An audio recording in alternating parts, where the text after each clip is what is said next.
Bueno, bien. Presentamos un poquito, hacemos la apertura. Por ahí también anda Jorge Cardelli, que yo no lo estoy viendo acá porque según cómo distribuye las fotitos. Bueno, ya nos conocemos con la mayoría. Mi nombre es Alicia Zaraco, soy la rectora del Instituto Superior de Formación Docente Polo Educativo INPA.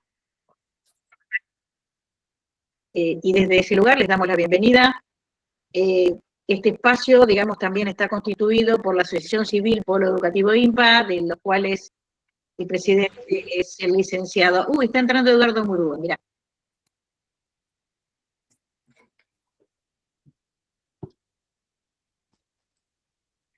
A ver. Ahí si lo vemos. Eduardo, ¿estás por ahí?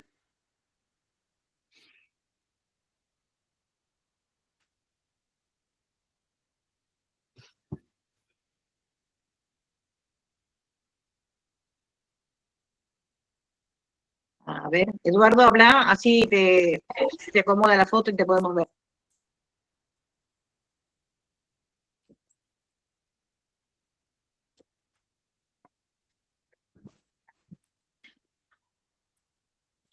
Bueno, no sé.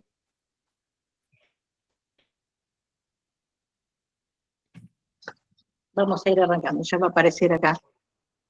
Entonces decíamos que estamos dando la bienvenida desde el Polo Educativo INPA y desde el espacio INPA en su conjunto, o sea, que acaba de entrar, es el titular del Movimiento Nacional de Empresas Recuperadas. Sí. Acá está, Eduardo. Sí, un ratito. Bien.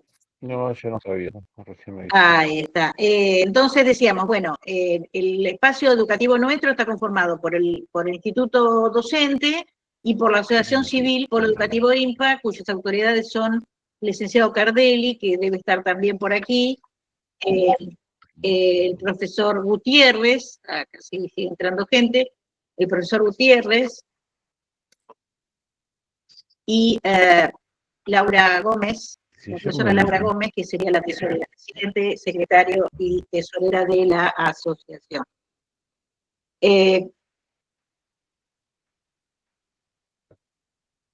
Estamos dándole la bienvenida a INPA, que es toda una institución de militancia social de la ciudad de Buenos Aires, y desde ser una de las primeras fábricas recuperadas de la República Argentina. Justamente INPA se caracteriza por ser un espacio de educación, cultura y trabajo. Como muchos conocen, el Polo representa un espacio de voluntariado que nació en el 2013, ya este año cumplimos 12 años, y que brinda educación pública, popular y gratuita, forma profesores de nivel secundario, con títulos de competencia nacional. Ya graduamos, este año se va a graduar la cuarta cohorte de profesores. Están trabajando en escuelas tanto de gestión privada como de gestión estatal en la ciudad de Buenos Aires.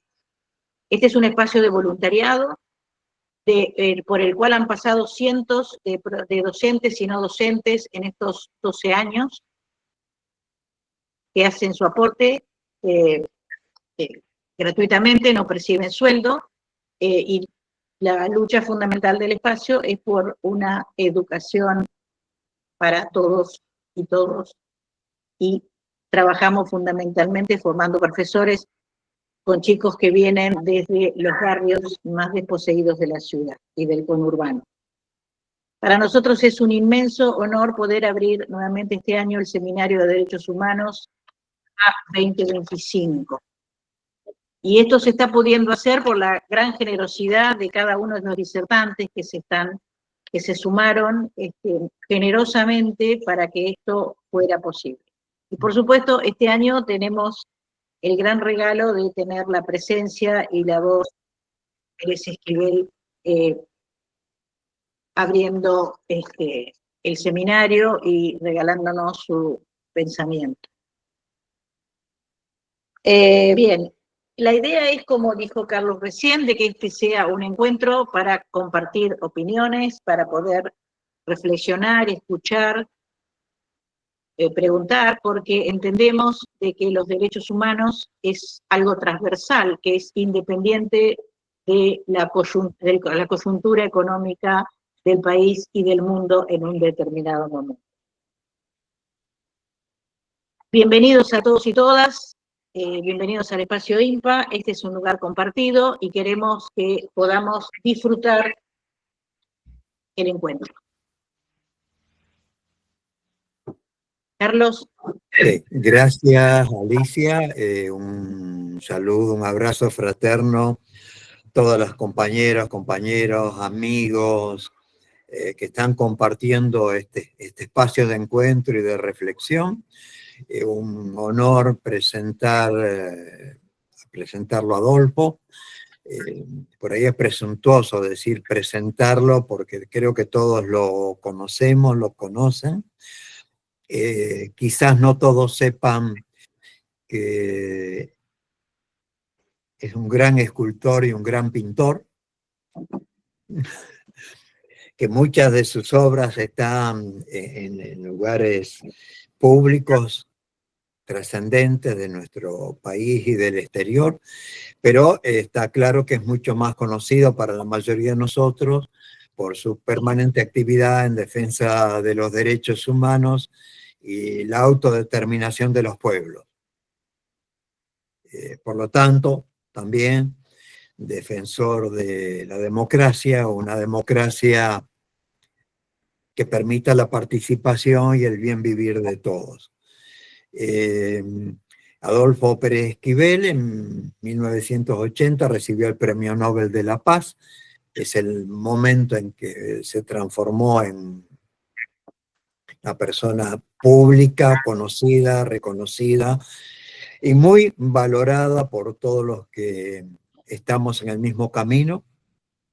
Ese premio, ese reconocimiento fue por su defensa de los derechos humanos en América Latina, lo cual no es poco como reconocimiento y como valorización también. Es el segundo argentino que ganó ese premio. En 1936 lo había ganado Carlos Saavedra Lamas. Bueno, los dejamos rápidamente con él. Agradecemos que a pesar de que su compañera, su señora está internada, él se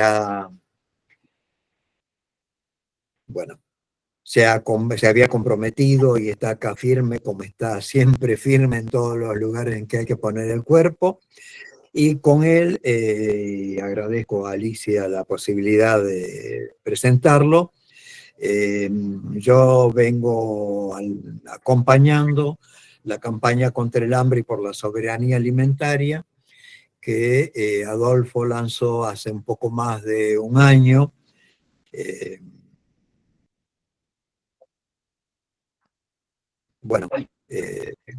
Sintiendo, diciendo, gritando que la peor violencia es el hambre. Bueno, Adolfo, si vos querés, cuando vos quieras, adelante, y muchas gracias por ayudarnos a reflexionar y a seguir caminando. Bien, buenas noches a todos y todas. Me alegro de estar con ustedes, aunque sea por el Zoom, pero hay una buena representación de varias provincias. Y también, bueno, el INPA que impulsa estos cursos, estos seminarios. En realidad, hablar de los derechos humanos hoy es problemático, porque si bien la Declaración Universal nace a través de las Naciones Unidas, después de la Segunda Guerra Mundial, pensando que era necesario hacer un código de conducta para la humanidad. Pero no es lo único. Antes estuvo en Francia, en los libros sagrados. La mayoría de los libros sagrados ya se busca el respeto del ser humano. Y en el tiempo se fue consolidando esos conceptos para aprender a convivir. Yo creo que esto, quiero decirlo de entrada, va a ser más un diálogo que si quieren hacer preguntas, porque los temas son muy amplios. Pero lo que sí tenemos que hacerlo, aterrizar a la realidad que vivimos. Hoy, lamentablemente, países que fueron también los iniciadores de Naciones Unidas, después de la Segunda Guerra, hoy están como pateando el tablero. Es decir, están como, esto no me interesa, hago lo que quiero. Voy a poner algunos ejemplos concretos. Los bombardeos de Rusia, de Estados Unidos y Israel sobre Irán. El derecho internacional lo hicieron trizas. Los pactos, protocolos internacionales que nacieron en las Naciones Unidas. Estamos en una situación que parece que en el mundo todo eso no cuenta porque privilegia los intereses, el capital financiero sobre la vida del ser humano. Pero hablar de los derechos humanos hoy lo relacionamos constantemente con la construcción democrática. Democracia y derechos humanos son valores indivisibles. Si se violan los derechos humanos, las democracias se debilitan y dejan de ser democracias. Esto tenemos que tenerlo muy claro, pero no estas democracias delegativas que vivimos actualmente. Hoy, por ejemplo, en nuestro país, la democracia sufre situaciones bastante conflictivas. Es una democracia delegativa. Nosotros votamos, pero al día siguiente el pueblo queda en un estado de indefensión total. Lo estamos viviendo. Fíjense los derechos humanos. Yo pertenezco también a la Comisión de Memoria, al CERPAC, la Comisión Provincial. Hacemos el monitoreo de cárceles, comisarías, institutos psiquiátricos, centros de detención de los que la experiencia nuestra a través de más de 27 años es lamentable. Se siguen violando los derechos humanos, se sigue maltratando a los niños, a las mujeres. Si tenemos que ver el panorama de hoy, hay un desconcierto bastante grande sobre la vigencia de los derechos humanos. Pero es una declaración que hay que aprovecharla, no hay que desdeñarla. Primero porque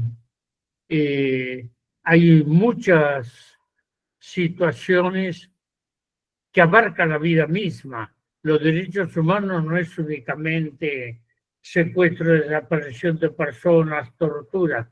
Tiene que ver con la vida misma, el medio ambiente, la contaminación.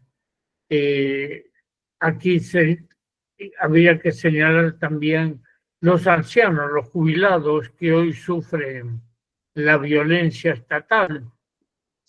Y creo que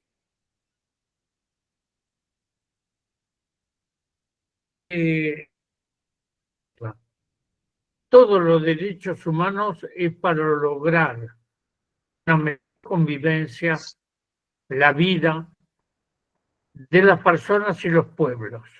No, la Argentina no es un solo pueblo, es una reunión de pueblos, los pueblos originarios, los pueblos del interior, todos estos conformamos lo que es el país, la República Argentina con su historia de luces y sombras. Pero tengo que señalar, hay muchas dificultades. Surgen las Naciones Unidas, surge la declaración dentro de las Naciones Unidas, hay muchas otras organizaciones que aportan mucho a la comprensión y los derechos humanos, como la Organización Mundial de la Salud, la UNESCO para la ciencia y la cultura, el ACNUR con los refugiados, y quiero decirles, en el año 93, en Viena, se realizó la segunda conferencia mundial de derechos humanos convocada por las Naciones Unidas, de la cual participamos. Y logramos introducir en la Declaración de los Derechos Humanos 4 ejes, que ya en el año 76 en Argelia le habíamos propuesto la Declaración Universal del Derecho de los Pueblos, no solo de la persona, sino de los pueblos. Porque muchas veces nos encontramos que los derechos humanos se plantean en casos individuales, pero pocas veces como derecho de los pueblos. Podríamos hablar de los pueblos indígenas, hoy tendríamos que señalar Palestina, los saharauis, en fin, hay una gran diversidad de pueblos y de culturas. Y en las Naciones Unidas propusimos 4 ejes fundamentales: autodeterminación de los pueblos, la soberanía, el medio ambiente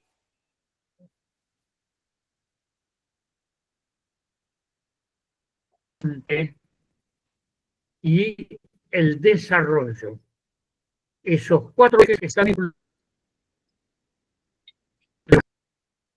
Y es importante que todos lo tengan presente, porque hoy, si hablamos de medio ambiente, hablamos de la preservación de los ríos, los mares, los bosques, que los están destruyendo día a día, eso también hace a la vida, no solo a la vida de las personas, sino también al equilibrio planetario, que hoy se ve gravemente afectado con la contaminación y está alterando, por ejemplo, si hablamos de los cultivos, de la alimentación, Carlos esto lo conoce bien, pero los transgénicos, el glifosato, esto que termina afectando la salud de la población.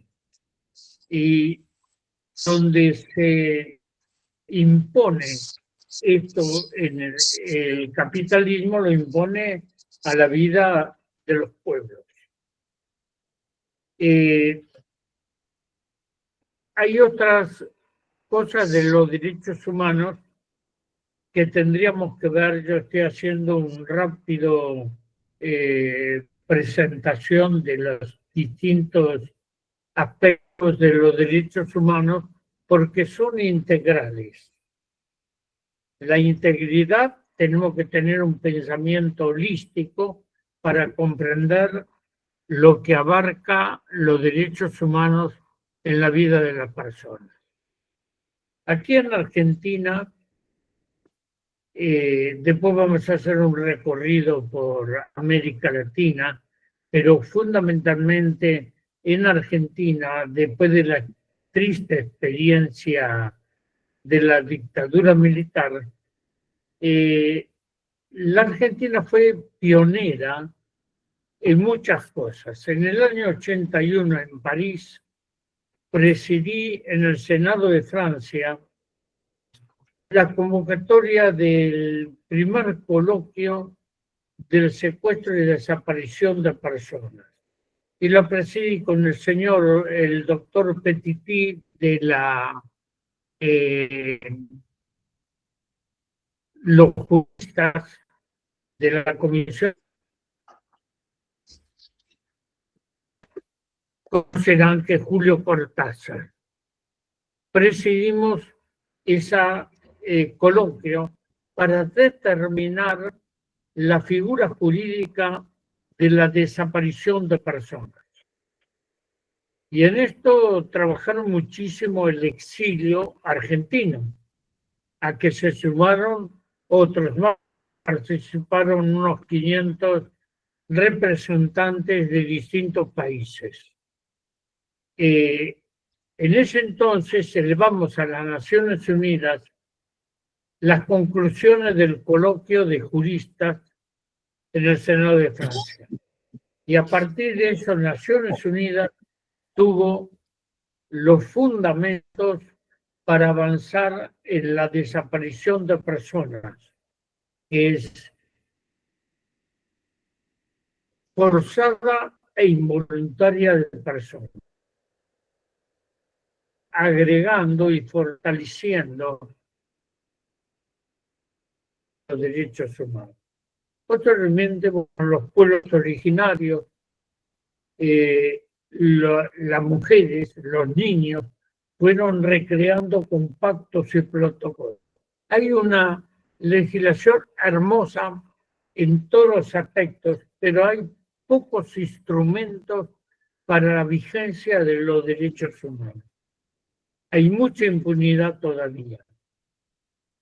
Logrado avanzar en algunos aspectos y en otros es imposible. Por ejemplo, lo que hoy está pasando en Palestina. Hay una impunidad total. Pero esto tiene que ver con las raíces de las Naciones Unidas. Cuando se constituye después de la Segunda Guerra Mundial, 5 países vencedores en la guerra se reservan el derecho de veto. Y este derecho de veto es que si uno de los países impone el veto, ya eso se traba y no se puede avanzar. En el tiempo se constituyeron algunos organismos jurídicos como el Tribunal Penal Internacional,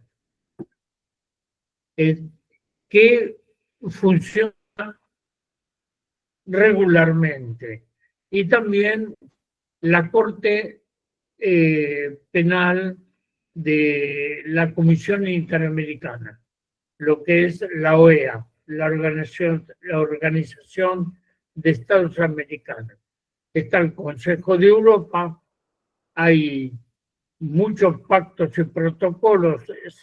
Es importante que conozcan que la UNESCO también tiene una comisión muy importante en defensa de los derechos humanos y que tienen que utilizarla porque tiene que ver todos los estudiantes, profesionales, artistas e intelectuales que pueden recurrir a la UNESCO.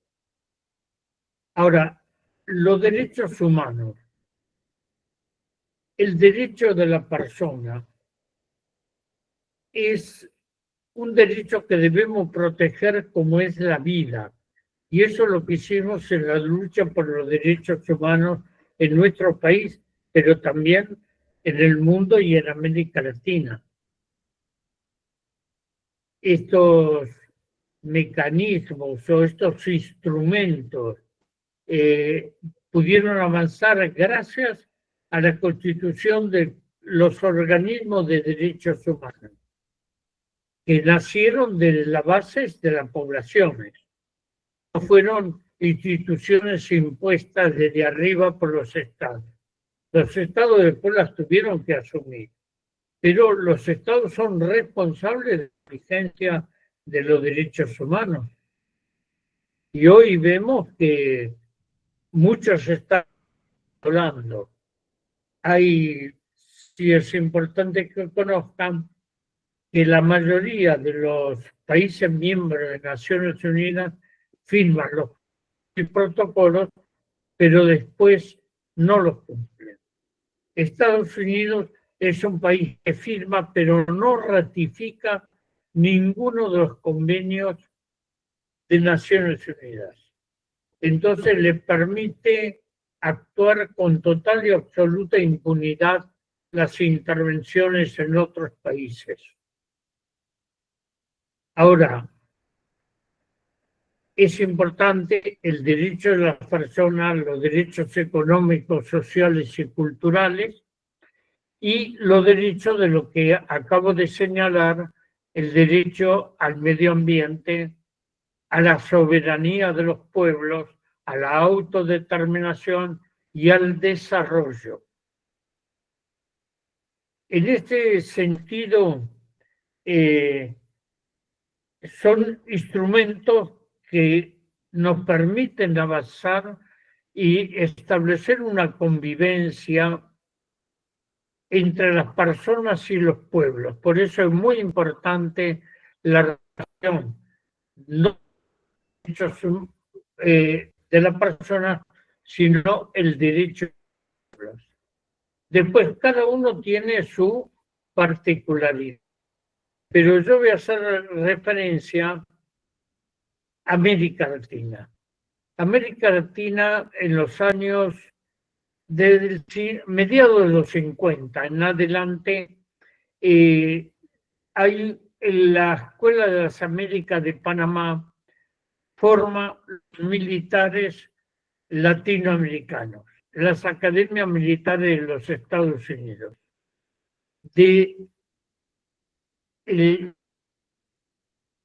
Militares como también de la Escuela de las Américas surgieron todos los dictadores que asolaron América Latina.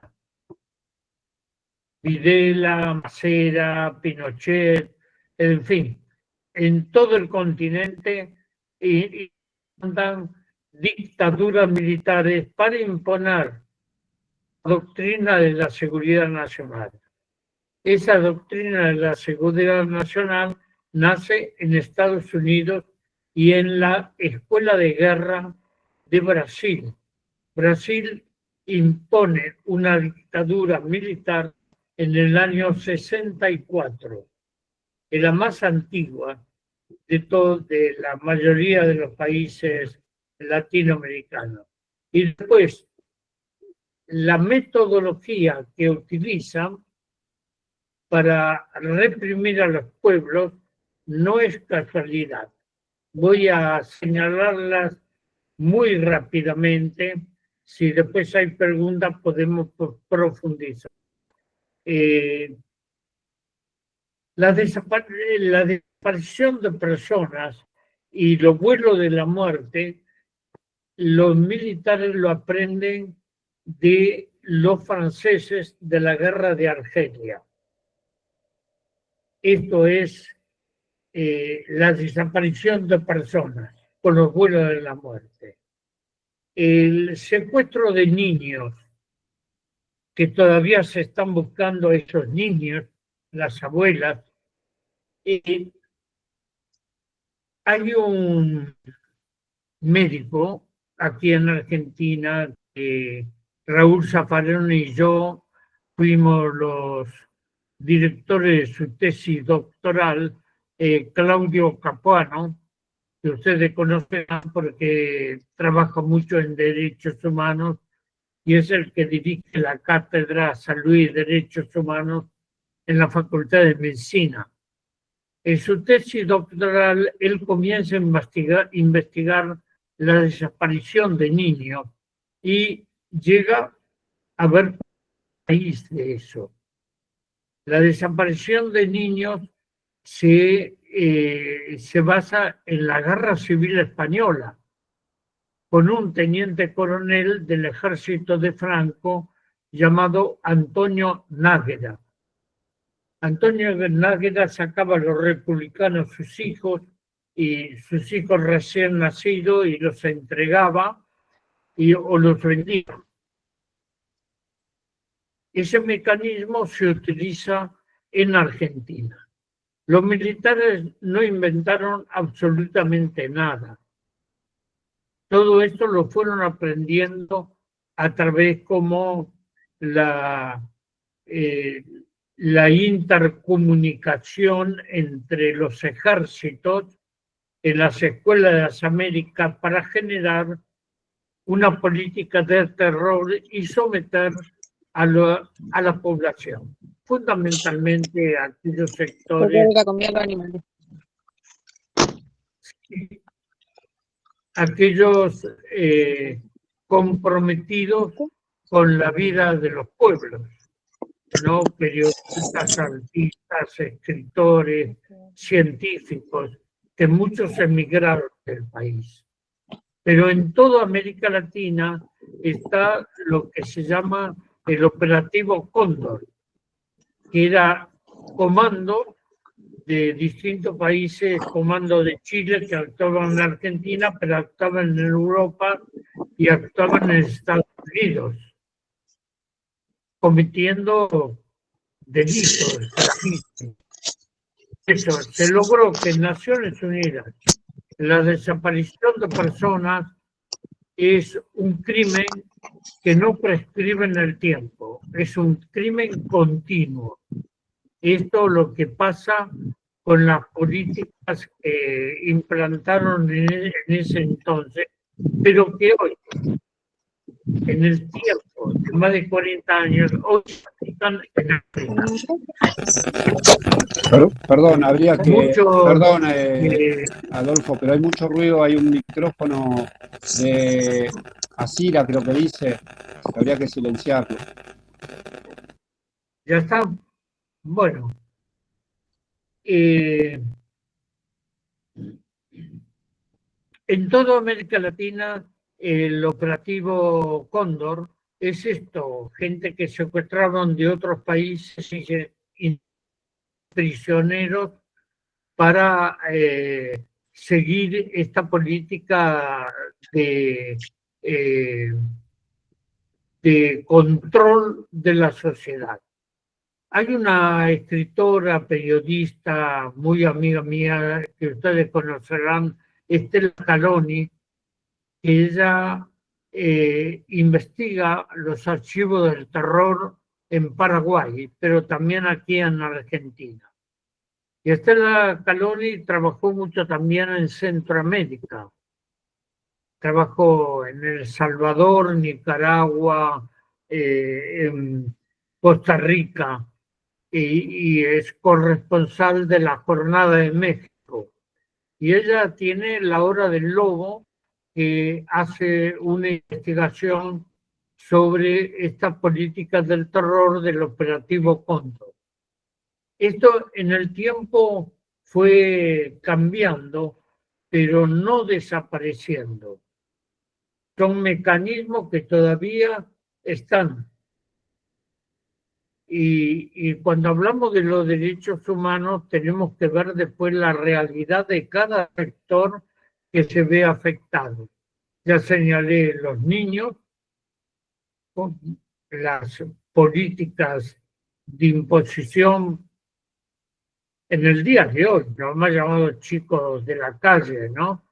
El trabajo, los pequeños y medianos productores rurales que están afectados por toda la política de desconocimiento. Yo soy miembro, uno de los miembros voy cada tanto a la FAO, a Roma. Y en un encuentro con representantes de los 193 países de Naciones Unidas, tengan en cuenta cómo creció las Naciones Unidas cuando en su inicio eran 57 estados. Hoy son 193 estados y realmente nos encontramos con muchísimas deficiencias y problemas en los distintos países, pero ahí hablaban mucho, por orden de sus gobiernos, sobre la seguridad alimentaria. Durante 2 días hablaban de la seguridad alimentaria. Cuando me tocó, me dieron la voz para poder expresar lo que tenía que decir en el encuentro. Dije, qué raro, me preocupa mucho que durante 2 días hablaron de la seguridad alimentaria, pero nadie habló de la soberanía alimentaria.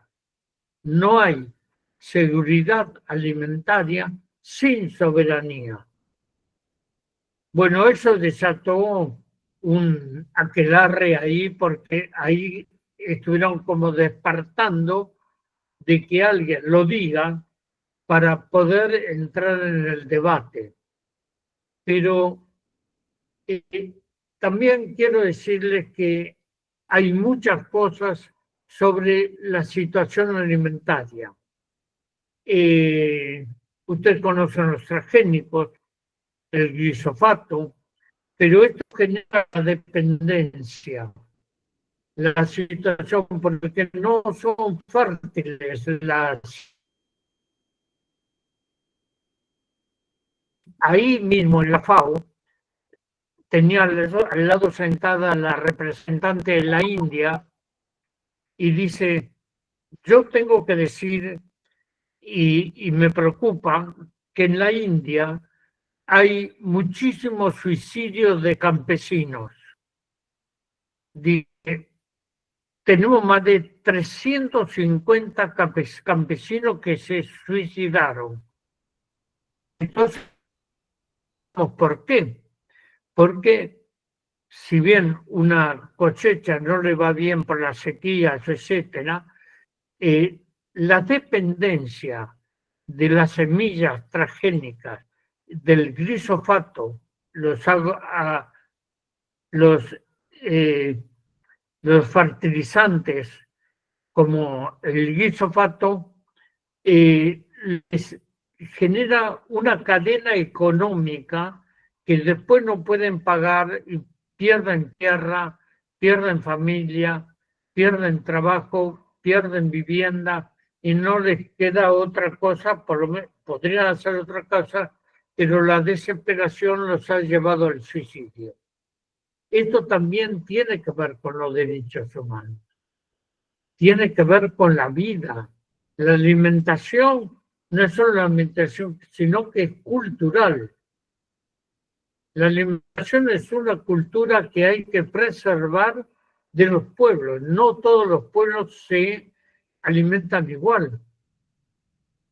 La masificación nos lleva de que todo es permitido, pero no es así. Hay mucho, la ciencia, las tecnologías, los avances que hoy tenemos, nos hacen mucho en qué consisten los derechos humanos. Porque vemos también el caso de las mujeres. Hay países en Medio Oriente que la mujer para ellos es una cuestión cultural, pero las someten a operaciones. Que las mujeres quedan dañadas ya de por vida, pero también la vida de los pueblos originarios no están respetados en la mayoría de los países. Yo he trabajado mucho en México, Guatemala, muchos los pueblos mayas, y hay que ver lo que es la persecución y la quita de las tierras de los indígenas, también aquí en Argentina. ¿Cómo puede ser que aquí impidan a las comunidades indígenas, las echen de sus tierras para venderlas a los grandes postores? Aquí hoy tenemos transnacionales que tienen 1 millón de hectáreas de tierra en la Argentina en 3 provincias como Benetton, Lewis y tantos otros. Actualmente están vendiendo tierra a los Emiratos Árabes.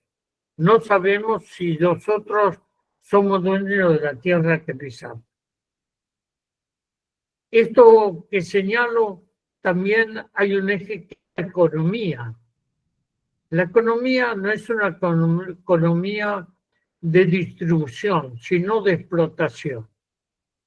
No hay una economía de participación, de comunidad, sino hay una economía especulativa. Y una de estas que también viola los derechos humanos es la deuda externa, que es impagable. Hoy el país está dedicado a pagar los intereses de la deuda externa. Y así esto se incrementa. A cambio de eso están el litio, el petróleo, los recursos naturales, la devastación. Entonces no somos un país soberano, somos un país dependiente. Y esto ocurre en la mayoría de los países, no solo latinoamericanos, también África y Asia.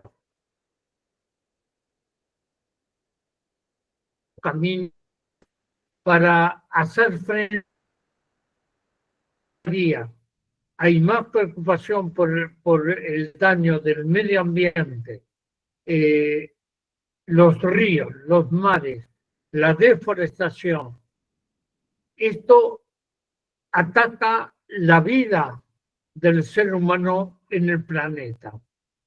Y si a esto le agregamos lo que hoy está pasando en el mundo, con la amenaza de una guerra nuclear.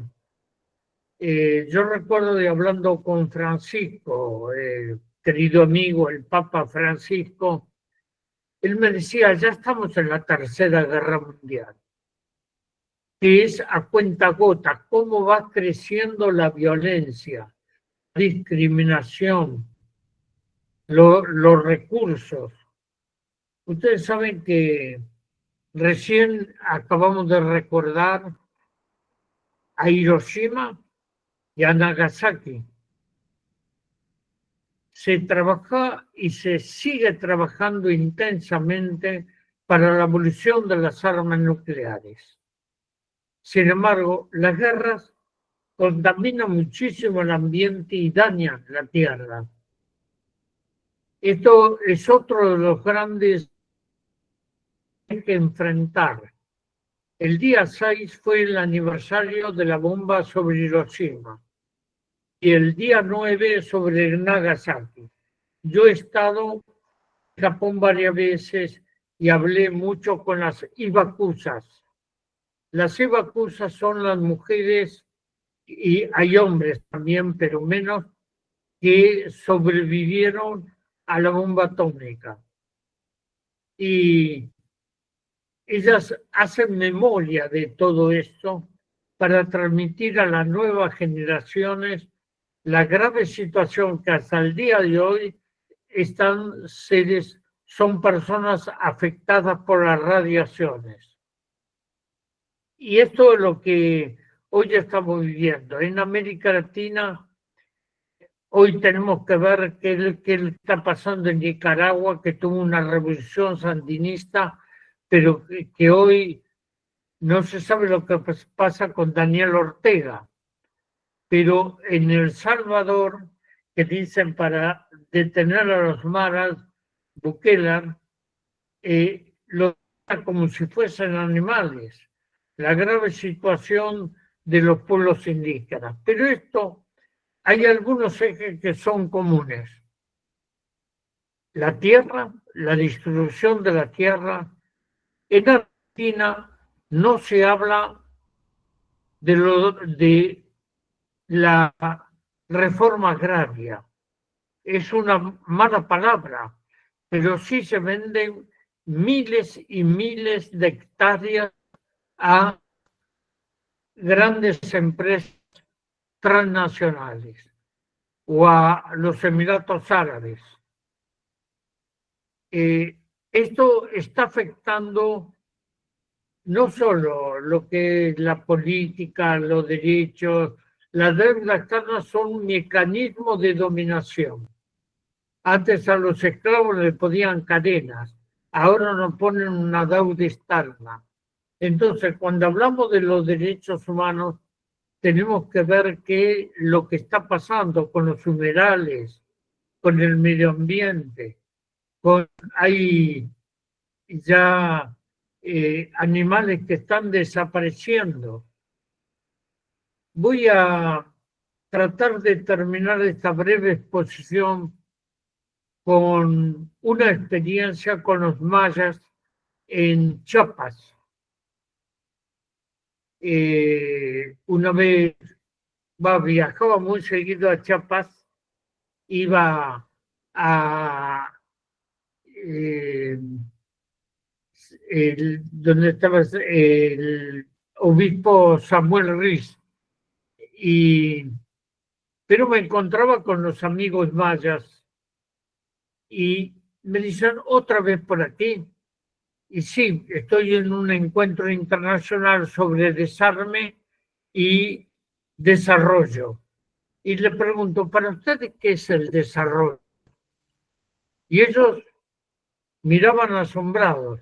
Me decían, en nuestro idioma no existe la palabra desarrollo. Bueno, ¿ustedes qué quieren? ¿Hablan de desarrollo, tener más computadoras? Ellos llaman de computadoras, más dinero, más carros, los coches. No, nos conocemos hace muchos años. Para ustedes, ¿qué es el desarrollo? En nuestro idioma no existe la palabra desarrollo. Eso es de la cultura de ustedes. Bueno, ¿y qué pensamos de esta, que sean bien de los pueblos? En nuestro pueblo existe la palabra equilibrio. Miren qué diferencia, ¿no? De desarrollo a equilibrio. Equilibrio con nosotros mismos, equilibrio con los demás, equilibrio con la madre tierra, equilibrio con el cosmos y el equilibrio con Dios. Es decir, esa mirada integradora de los bienes. Ustedes no sé si recuerdan a ese Sealt que le manda una carta al presidente de los Estados Unidos que le quiere comprar las tierras y le contesta al cacique. Es una carta muy hermosa que la pueden bajar en internet. Le dice, ¿cómo le voy a vender al jefe blanco las tierras si no soy el dueño, soy un hermano? ¿Cómo le voy a vender los ríos? Yo soy el dueño de los ríos son libres. ¿Cómo le voy a vender los animales que son mis hermanos? Esto tiene que ver bastante con ese pensamiento de Francisco de Asís.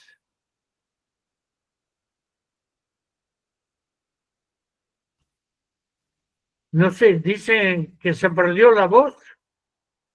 ¿O escuchan ustedes o no? ¿Sí? Se escucha bien, se escucha bien. Ah, bueno. Sí, se escucha, se escucha. Se escucha perfecto. Sí, se escucha bien. Sí, me dicen que hay muchos caminos, pero una política de derechos humanos debe ser, y la van a encontrar en cada ámbito de la vida, porque hace a la vida misma los derechos humanos. Entonces, yo decía que el cacique de Seattle, que es al norte de los Estados Unidos, le manda esa carta al presidente de los Estados Unidos para decirle, yo no soy nadie para vender lo que no es mío, ¿no? Pertenecen a todas. Hoy el problema territorial cada día se vuelve más agudo porque en donde pensaban que era el desierto hay mucha riqueza. Hoy la explotación de las mineras. Miren, aquí en Argentina a los campesinos le dan 1 hora de día por el agua, pero a las empresas mineras le dan todo el tiempo posible y utilizan miles, millones de litros de agua para las minas. Lo mismo, por ejemplo, del desarrollo. Hay que pensarlo, el desarrollo que se está utilizando es explotación, no es un desarrollo para compartir, como decían los mayas, el equilibrio de la vida. Los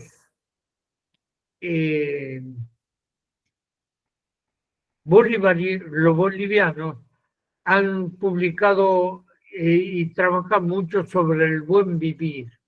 El buen vivir es lograr el equilibrio de las necesidades del ser humano con la madre tierra. Para esto, generar políticas, no especulación. Tenemos una economía que es especulativa y no es una economía para compartir. Yo creo que aquí hay muchos ejes que podemos analizar si ustedes hacen preguntas que podamos compartir. Voy a parar aquí porque son muchos temas. Vamos a organizarnos para poder hacer preguntas. Les pedimos que levanten la manito, acá no la mano de uno, sino la mano que figura en la computadora. Así nos ordenamos para ir dando lugar a las preguntas y a las intervenciones de los presentes.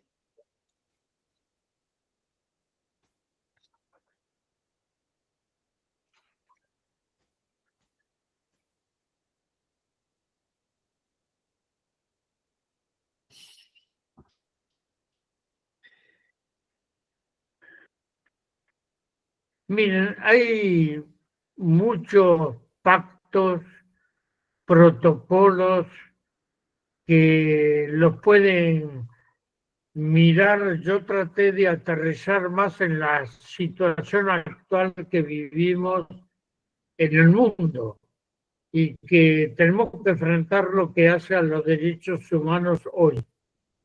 Sí, María de la Mercedes.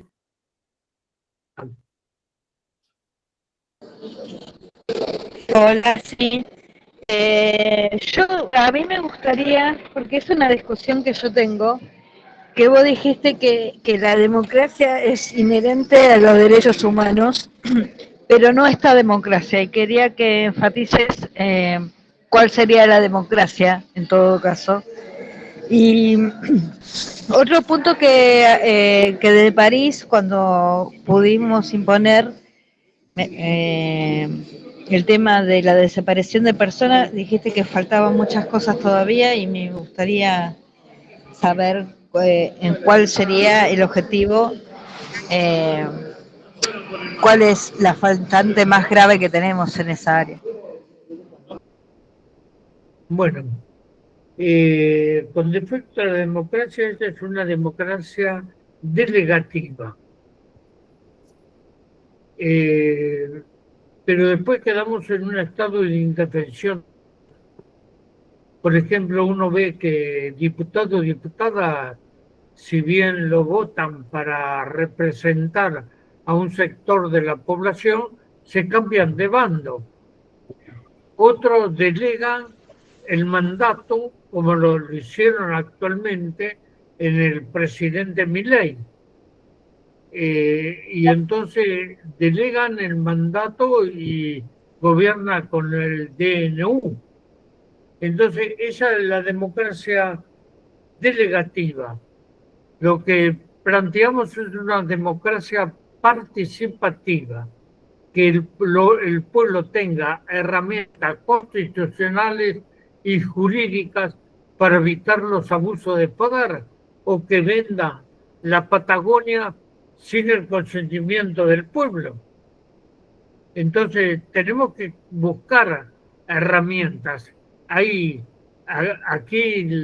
por ejemplo, la reforma del Poder Judicial.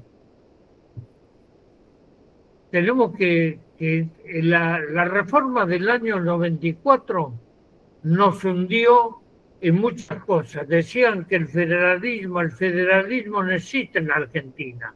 Existe el feudalismo, donde se apropia no solo de eso, sino de las políticas provinciales. No hay un federalismo que sea de poder compartir los bienes y recursos del país. Y se mueve como si fuese un feudo. Entonces, estamos perdiendo la integración nacional. Y la otra pregunta era sobre la desaparición de personas. Sí, lamentablemente, de personas en países como el Congo, en Haití, que he estado muchas veces en Haití acompañando los movimientos de derechos humanos en las zonas de masacre como Rabotó y también en Puerto Príncipe. Y lógicamente ahora Naciones Unidas tiene, después del encuentro del año 81 en París, tiene por lo menos ciertas herramientas para poder acompañar y levantar la voz sobre la desaparición de personas.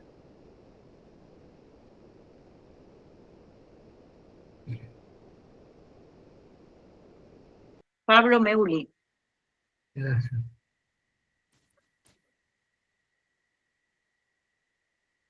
No sé, Pablo. No sé, no te escuchamos, Pablo. Pablo, estás muteado. Estás el micrófono. Pablo, ¿me escuchás? El micrófono. ¿Lo podés desbloquear? Sí. No. Abajo tenés un micrófono, tócalo ahí con el... No, tócalo con el... Abajo en el... No. Ahí está. Ahora sí. Ahora sí. Bien, Pablo. Muy Hola bien, Adolfo, Pablo. ¿cómo te va? Tanto tiempo. Bien, Hola bien. compañeras, compañeros. Sí. Sí, mi pregunta va por acá, Adolfo. Antes del terrorismo de Estado del 76, había ya, bueno, varias acciones y hay declaraciones que se estaban trabajando en diferentes países sobre el tema de las declaraciones de derechos humanos del 45. Mi pregunta es esta, Adolfo. ¿Vos cómo veías las organizaciones o el mismo tema de derechos humanos, cómo se desarrollaba en la Argentina? ¿Lo veías como algo que se iba desarrollando o fue un instrumento que permitió después, durante la dictadura y después de la dictadura, que se fortaleció? Yo siento que había como una anemia social en que en adherir y en trabajar como derechos humanos a algunas demandas sociales. Se la veía más desde una cuestión política y hasta política partidaria. Y ahora esas demandas sociales, derecho al agua y a la vivienda, muchas veces o en casi todas las veces se plantea como un derecho humano. Ha cambiado por ahí la fundamentación o la mirada. ¿Vos cómo ves eso antes de la dictadura y ahora? Gracias.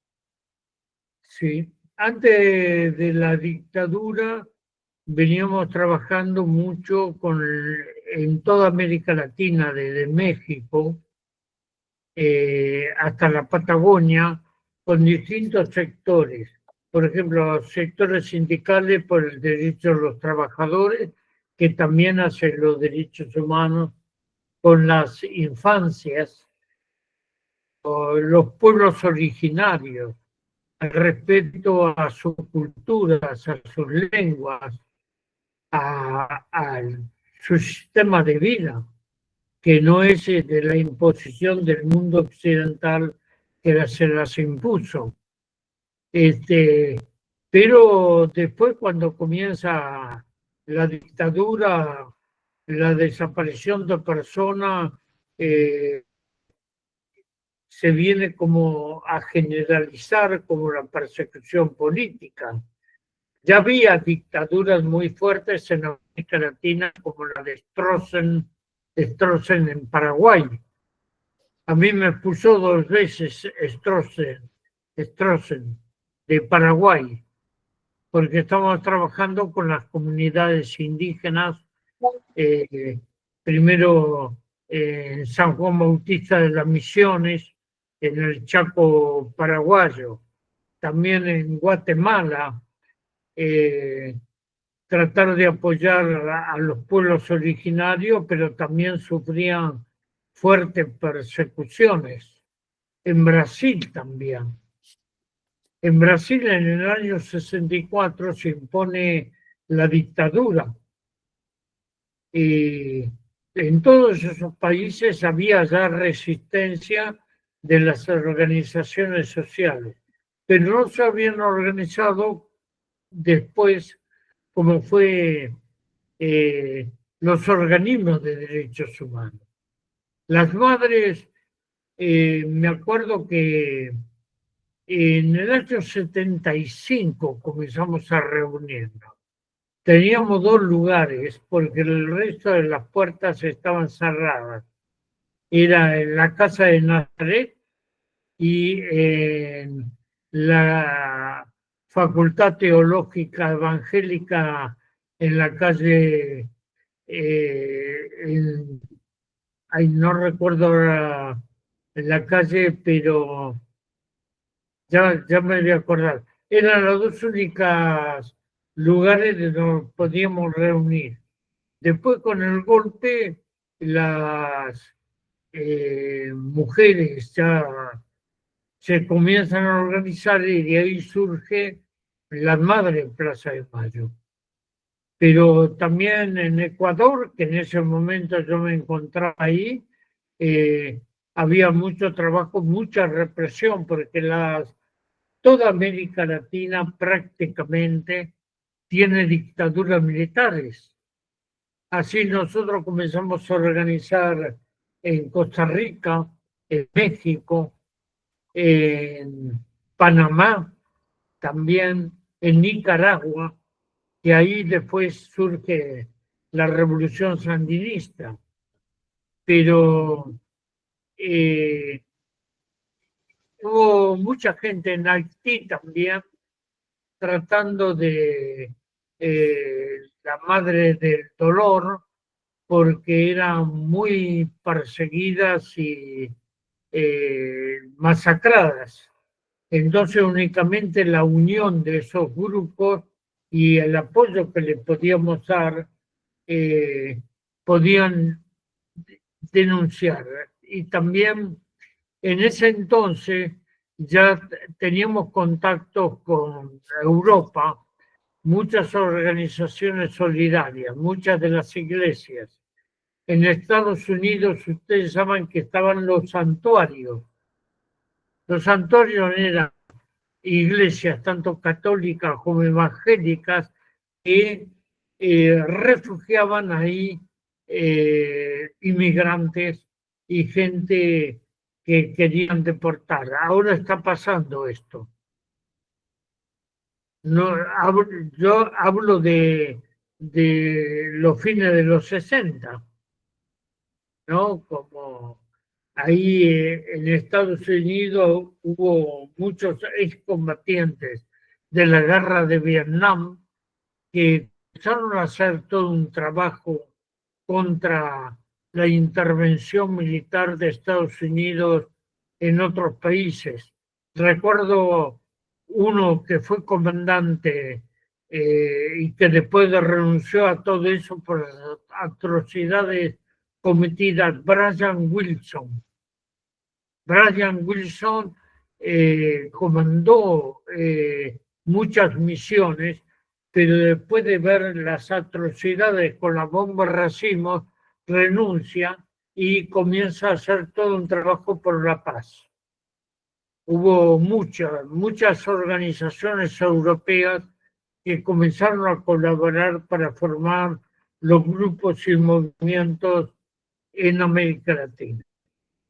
Y yo pertenezco a uno de esos movimientos, que es con el Fellowship of Reconciliation, que nace en Viena en la Segunda Guerra Mundial.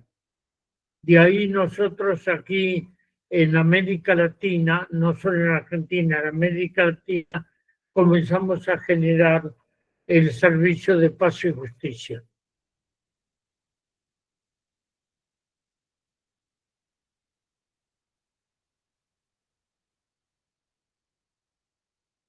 Bueno, sigue Laura Rolla. Sí.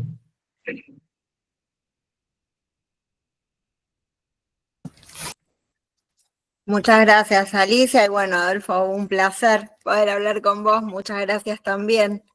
Quería preguntarte, como algunos de los compañeros y compañeras hicieron referencia al contexto actual, de que avanzamos en un montón de categorías para hablar del discurso de odio, de la palabra dicha, de cómo se articula esto que se dice sobre distintas personas, distintos grupos, sobre todo quienes de alguna manera trabajamos acompañando derechos humanos.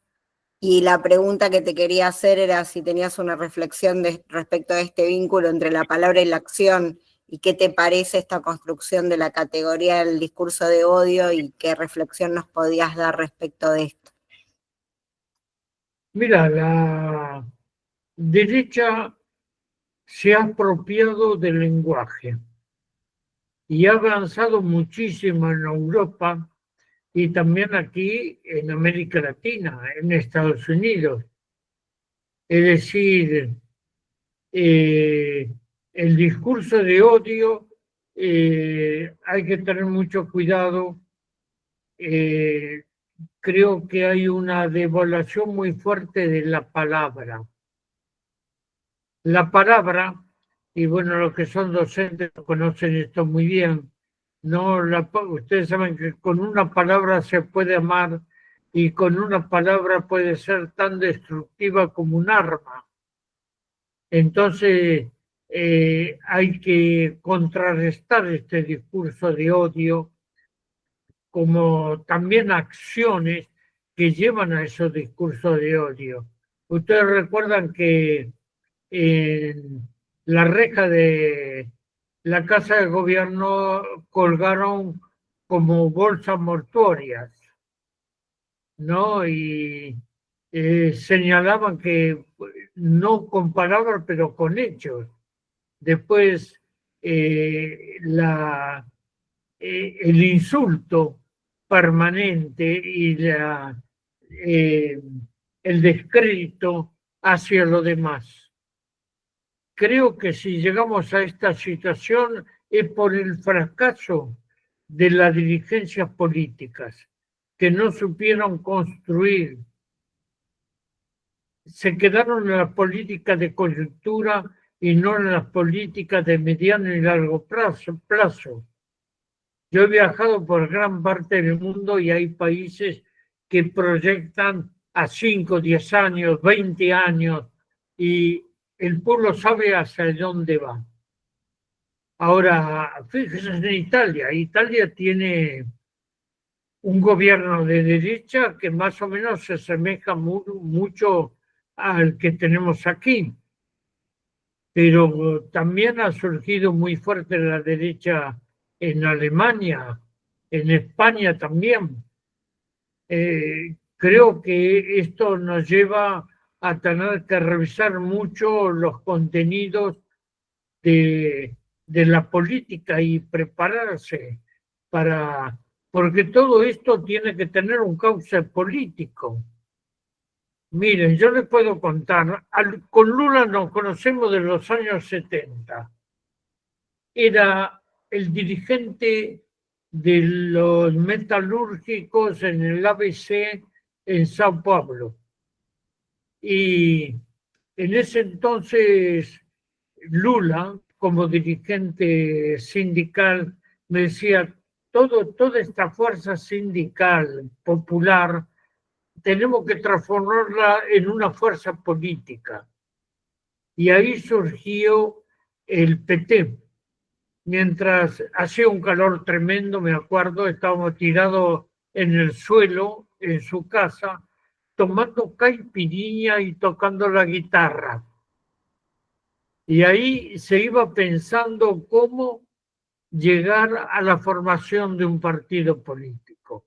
Y Lula pasó por todas las etapas, hasta la última, que me olvidé de explicar un poco, que fue víctima Lula de la lawfare. Después de los golpes militares, en esta democracia siguen imponiendo lo que es el lawfare, no la justicia. Ahí Sergio Moro, que fue el juez que condenó a Lula sin pruebas y lo metió en prisión. Fui 2 veces a visitarlo en la prisión en Curitiba. Uno con un también teólogo, sacerdote que salió de la orden,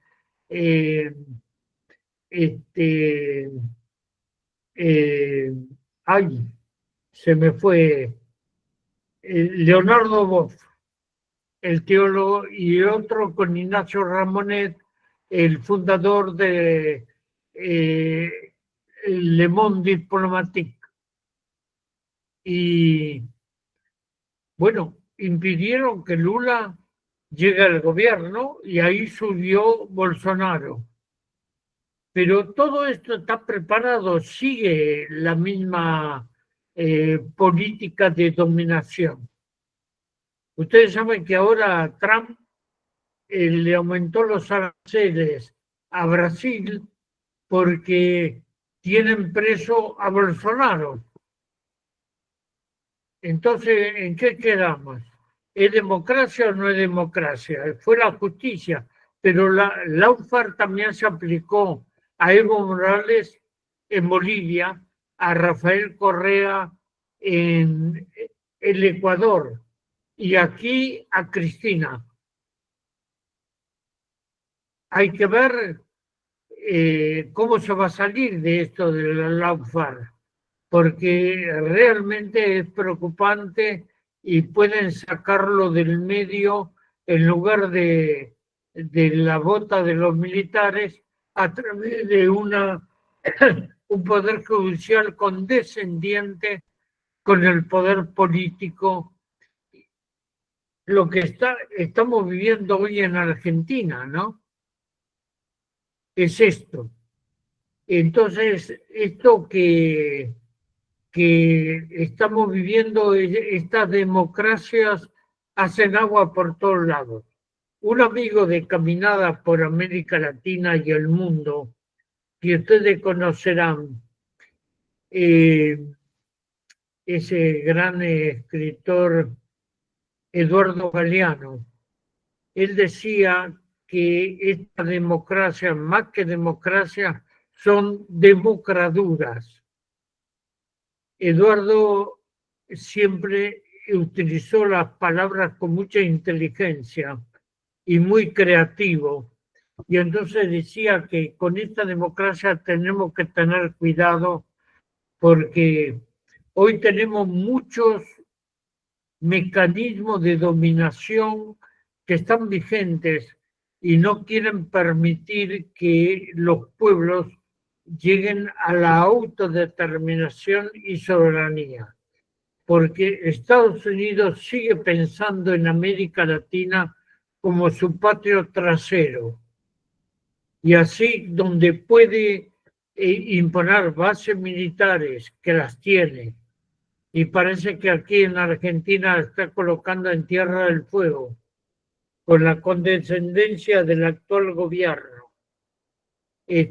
También los mecanismos económicos de dominación, como es el Fondo Monetario Internacional.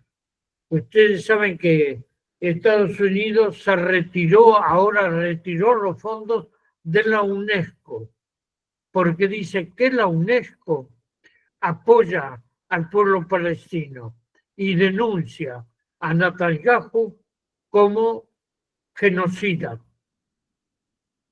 Entonces, aquí no tenemos la libertad de los pueblos.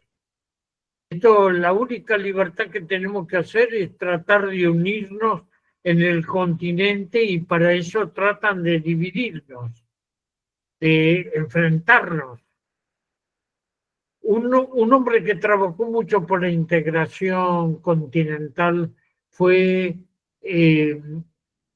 Hugo Chávez.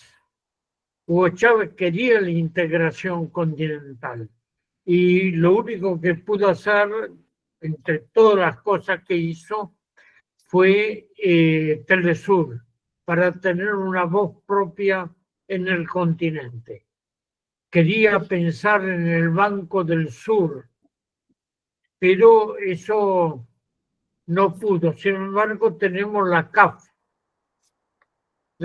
que reemplaza un poco el Banco del Sur en todo el continente. Habría mucho más para señalar sobre esto, ¿no? Pero bueno.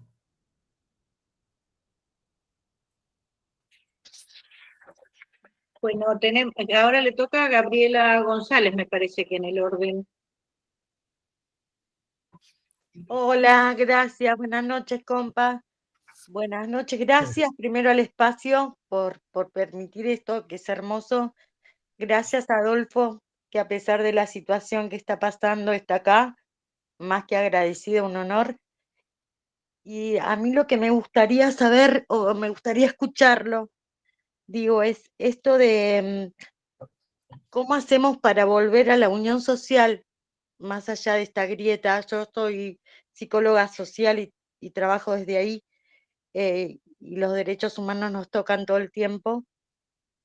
¿Cómo hacer, no? Esto, una sugerencia, un consejo de cómo hacer nuestro trabajo para lograr que esta brecha deje de vulnerar, de aplastar los derechos humanos.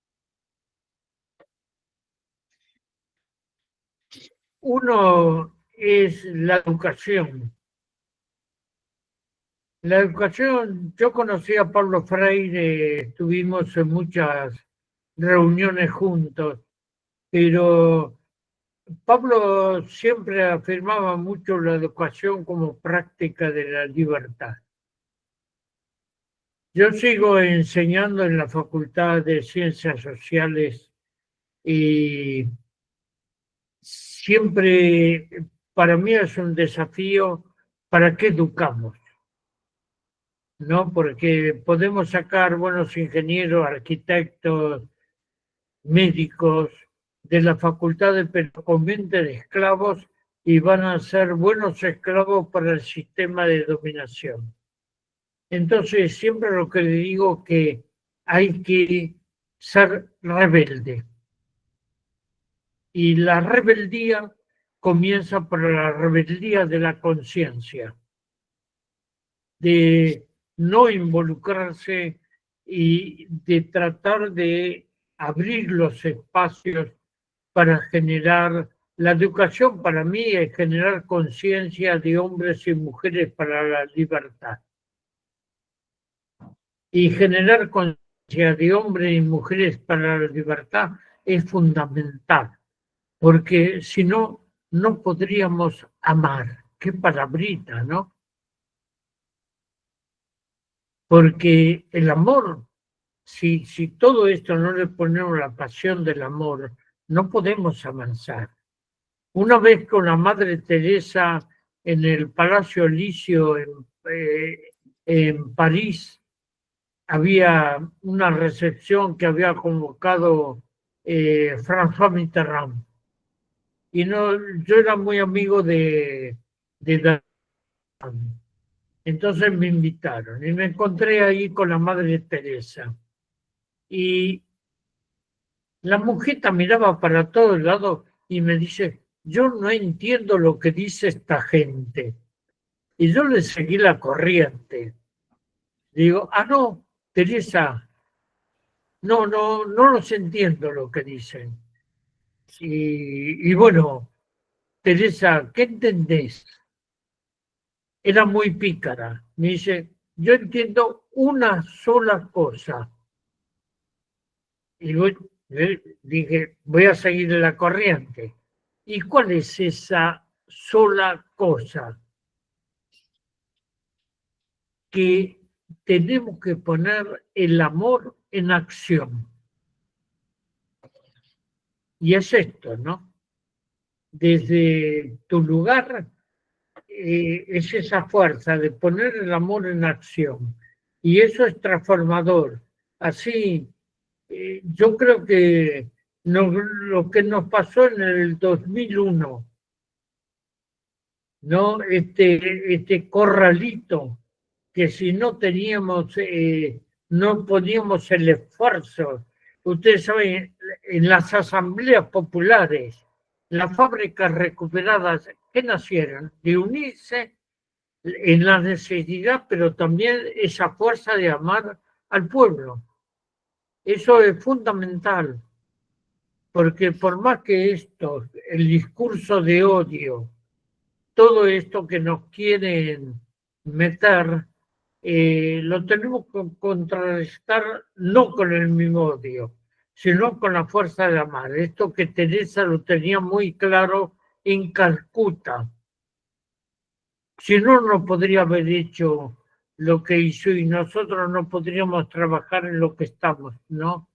Compartir, digamos, un nuevo amanecer. ¿Se acuerdan de ayer en una reunión lo dije porque lo recordé en mayo del 68, la rebelión de los estudiantes en París? Seamos realistas, pidamos lo imposible, porque eso imposible podemos hacer lo posible si nos unimos en la fuerza de un pueblo. Y esto únicamente tiene que ser en la fuerza de la conciencia crítica, en los valores y el amor a nuestro pueblo. No hay otra. Gracias, Adolfo. Gracias. Gracias.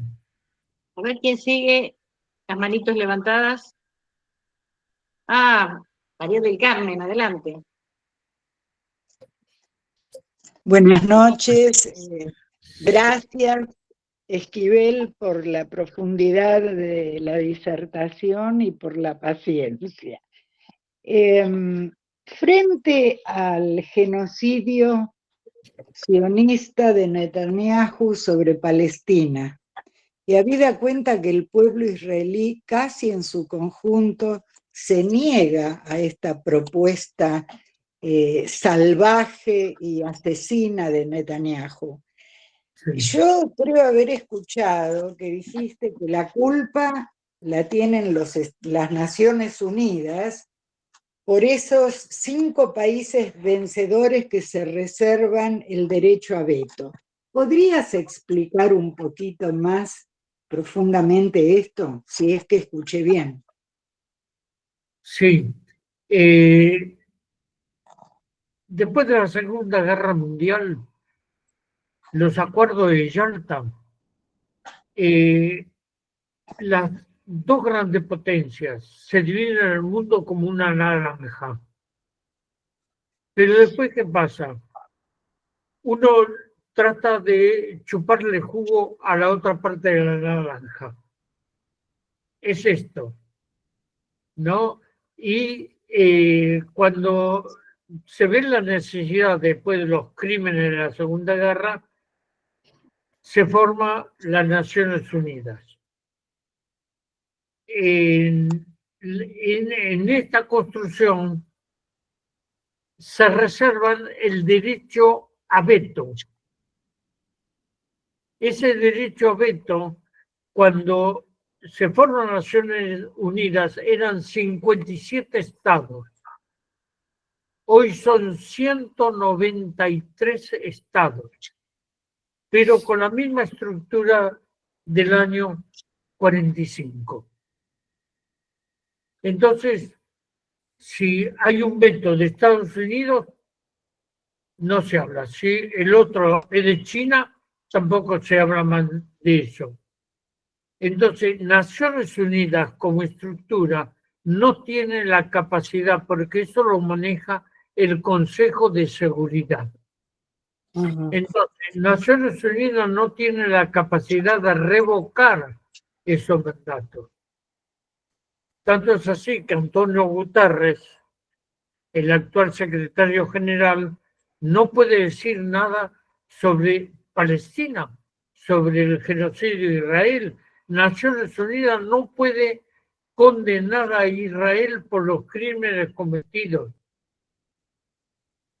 como tampoco cuando China invadió el Tíbet. Y podríamos seguir señalando muchas cosas. El Tribunal Penal Internacional también puede hacer algunas cosas, pero no puede hacer otra cosa que realmente sirva a la humanidad. Entonces, creo que se necesita una reforma profunda de Naciones Unidas, democratizarla. Pero yo más que eso, en este momento, estamos viendo de generar un nuevo contrato social. Así como Juan Jacobo Rousseau en su momento, que dio nacimiento a las democracias. El contrato social, hoy necesitamos un nuevo contrato social. Y hay un hecho que no se tiene en cuenta, son las ciencias y las tecnologías. Voy a explicar muy brevemente, pero hay un estudio de Raymond Panikkar, filósofo de la India, pero catalán por adopción. Falleció hace unos 5 años aproximadamente. Y él dice que las técnicas son importantes para el desarrollo, pero que tenemos que tener mucho cuidado, que en los avances de las técnicas no se fagociten al ser humano para ser dependiente de la técnica. Pero Einstein, en el año 28, miren la fecha que les estoy dando, Einstein dice, las técnicas hay que tener mucho cuidado, pero si sobrepasa al ser humano, las próximas generaciones van a ser idiotas. Y observen ustedes que ahora, ayer hablamos bastante sobre la inteligencia artificial.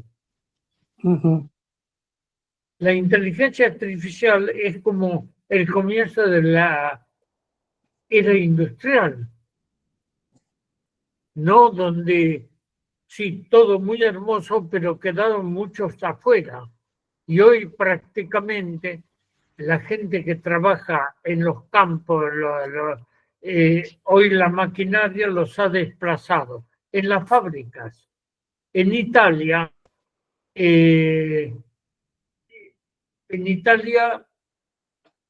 sé que hay fábricas que despidieron a los empleados y ahora se maneja por robótica.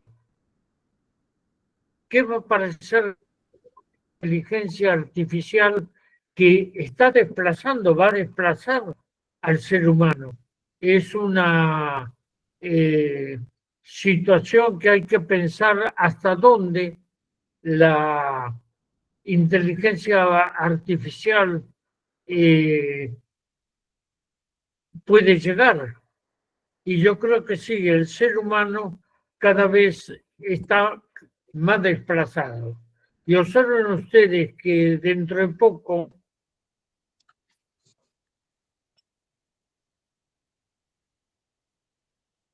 se cortó.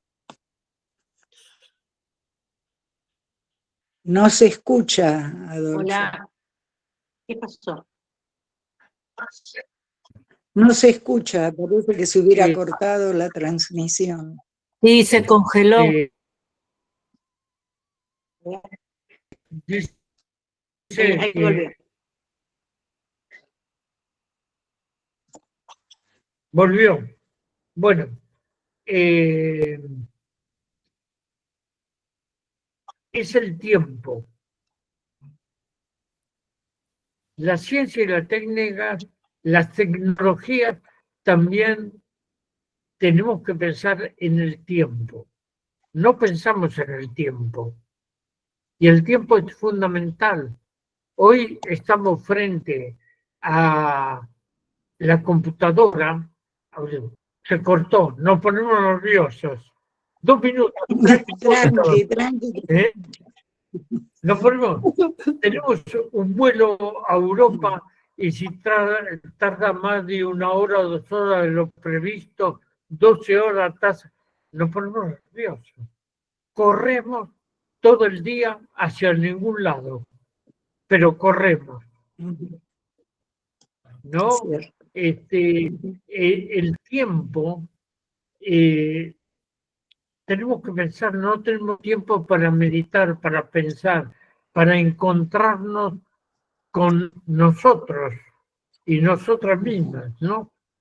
Entonces, creo que el ser humano cada vez la tecnología lo va absorbiendo de tal manera que pierde una cosa muy importante, el sentido de ser persona.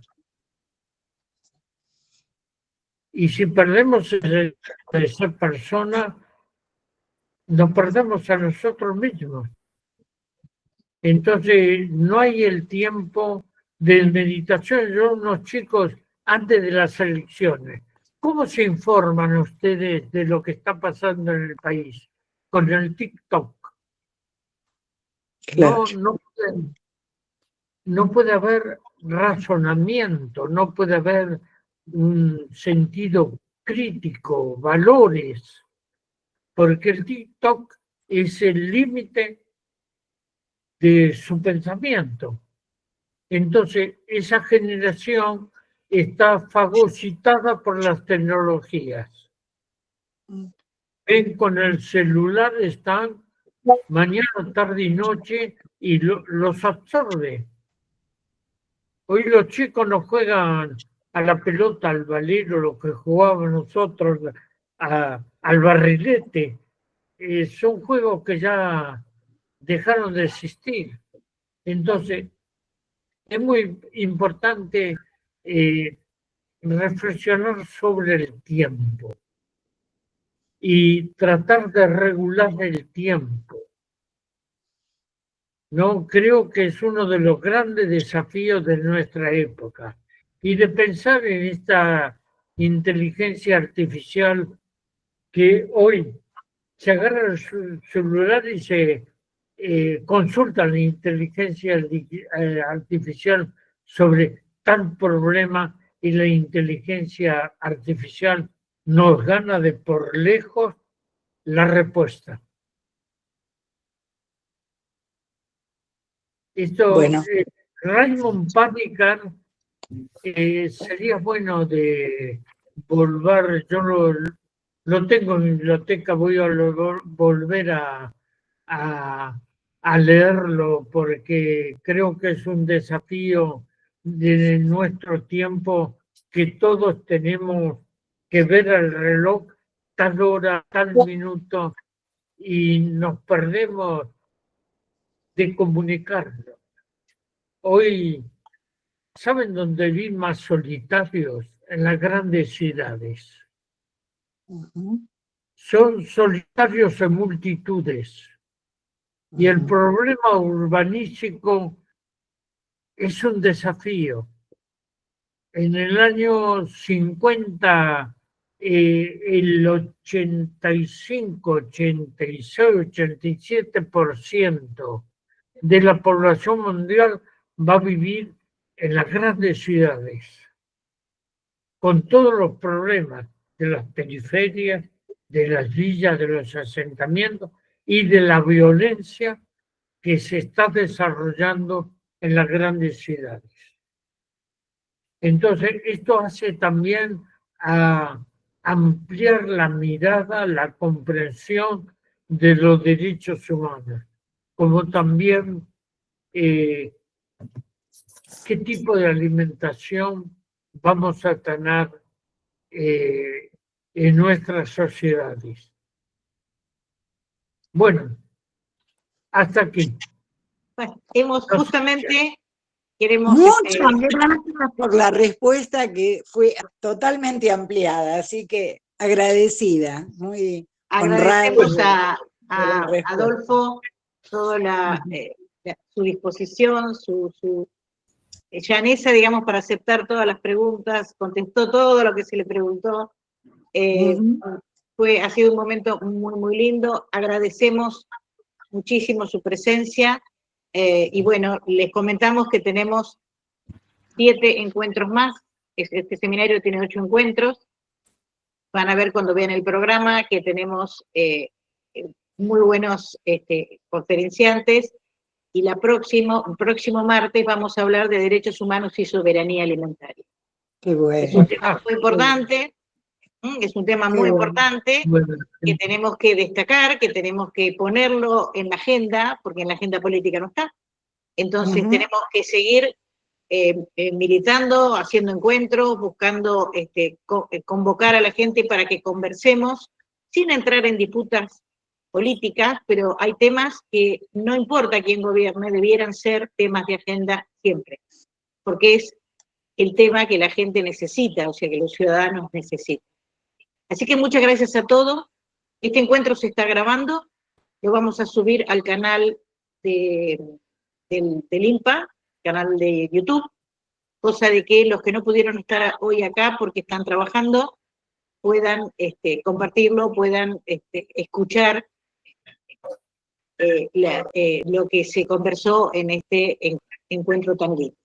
Gracias a todos. Y gracias a vos también, Alicia. Gracias, buenas noches. Muchísimas gracias. Muchas gracias, Adolfo. Buenas noches. Buenas noches. Chao. Muchas gracias. Gracias a Un todos. honor. Muchas gracias, abrazo. Gracias a todos.